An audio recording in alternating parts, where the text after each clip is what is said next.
Een mooie degelijke woning waar je gewoon lekker kan wonen met een garage erbij en een tuintje. Voor- en achtertuin. Een mooi tuintje, niet te groot, niet te klein. Dit gedeelte kun je erbij kopen, plus de parkeerplaatsen.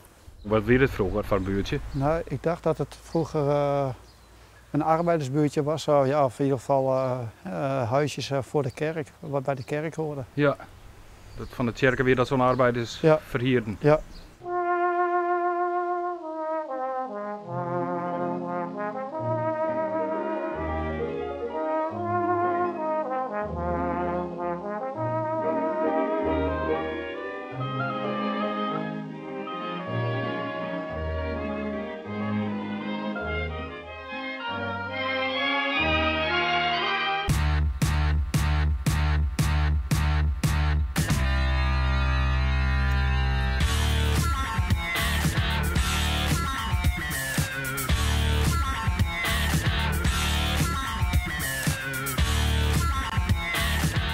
Nou, maar wat ik met een bin zijn. Ja, kan.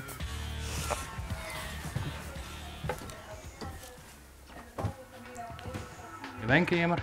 Hier zijn we in de woonkamer, klopt. Hier hebben we dan een klein kamertje.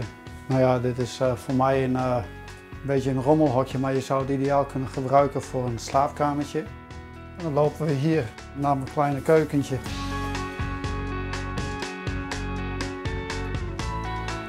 We hebben nog een halletje met nog een kamertje.